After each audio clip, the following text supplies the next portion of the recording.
Brad Pitt's new $300 million hit is a perfect replacement for a Tom Cruise classic, but it's not Top Gun. Maverick. F1. The movie has been a massive success both critically and commercially, pulling in over $350 million across the world.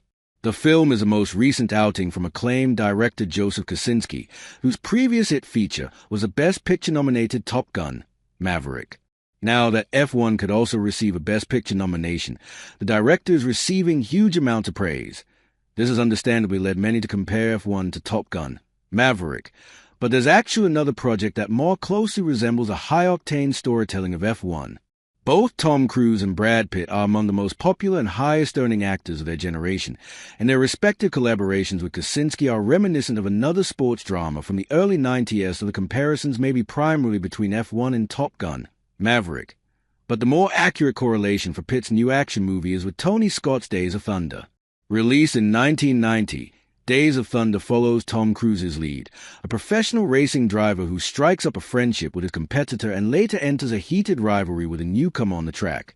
The movie has plenty of thematic similarities to F1, from the cost of ambition to the bonding nature of sports. Kosinski's fierce dynamic action scenes in F1 are also very reminiscent of the way Scott filmed Days of Thunder, with plenty of exciting practical effects and on-location set pieces. This, in turn, has sparked many comparisons between Scott and Kosinski as filmmakers. These parallels are further strengthened by the fact that Scott was a director of the original Top Gun, before Kosinski came along to direct the sequel. There are clearly plenty of similarities between these directors, which will likely only become more evident when Kosinski returns with Top Gun 3 in a few years. However, it's Brad Pitt who's the star of the show in F1, and the movie gives him plenty of scene-stealing moments that are very reminiscent of Cruise's performance in Days of Thunder.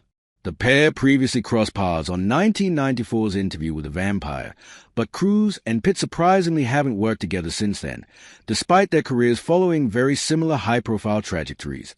Both Tom Cruise and Brad Pitt are well known as actors who can adapt swiftly to any genre, from studio comedies to action blockbusters, but F1 is a lot more high-octane than anything Pitt has done before. In the same way that Days of Thunder helped introduce Cruise to the sports or action genre, F1 is achieving a similar feat for Pitt, further proving just how similar these two projects are.